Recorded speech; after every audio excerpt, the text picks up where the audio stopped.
Good day, guys. This is Time Bulls TV here again, starting off the new year right. And something that just keeps bothering me and eating at me is people talking about the breed has evolved. Okay? So please tell me, I would like someone to explain to me what the breed has evolved into. You know, I don't really understand. I'm thinking that we're all dealing with the same dog here in the standards. The standards really haven't changed according to the written language. Nowhere in the standards is the word extreme used. Time I checked, the word extreme wasn't used in the standards, but that was the last time I checked. So you guys can correct me if I'm wrong. But it's like we're out here, literally breeding Pokemon. Dogs are looking more like Venusaur and less like Growlithe, you know. I mean, you tell me. We have the top dogs at nationals like Blue and Zero needing to be cooled down, and nobody sees a problem with it. I don't get it. You know, it's something to me that doesn't make sense. You know, we out here like friggin' Ash Ketchum, you know? Oh, high rare attack. Oh, get him, boy. Oh, and if that didn't work, let's go to the Heart Murmurs. Oh man, that'll get him. Ooh, terrible top lines. Let's make it a whole fiasco about the whole show will be about terrible top lines. But if that doesn't work, Ash has to dig deep down inside and think about the elongated soft palates. I love it. And not only will we take those dogs, we're going to line breed them. Oh man, I can see it now.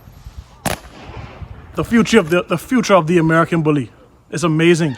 The longevity of this breed is going to be talked about for years to come.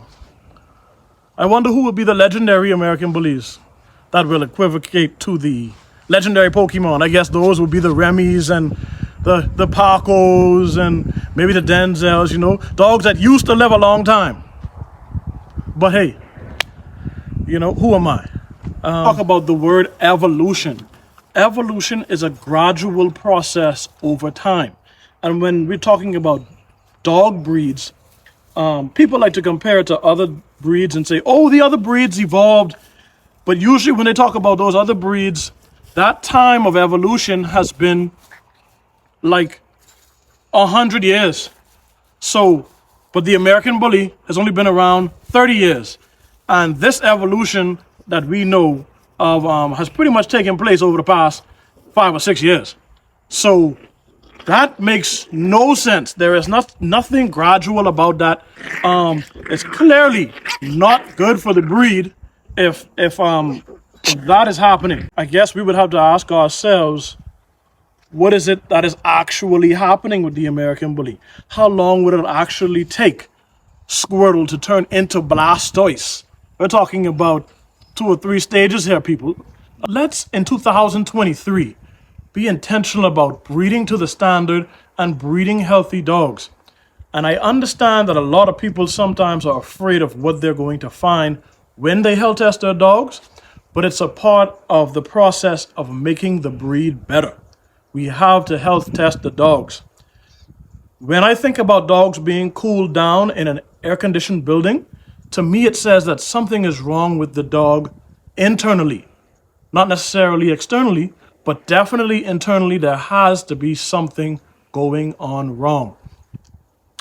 In this community, we have people that have no problem breeding dogs that have these issues, and they won't say anything to you about these issues.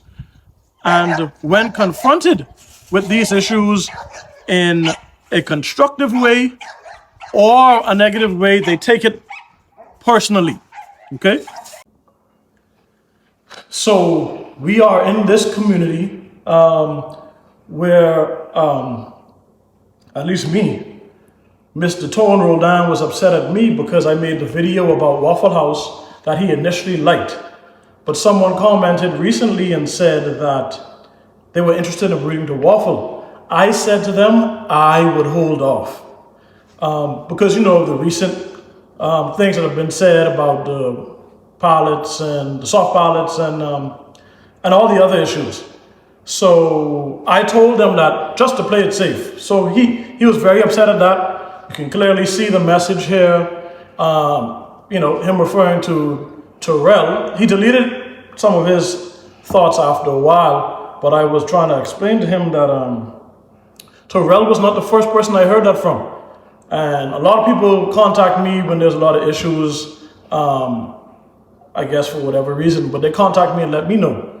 And he was saying, oh, Terrell is my daddy and stuff like that, when it's actually not true. Biologically, my father is actually Ken Simonette Sr.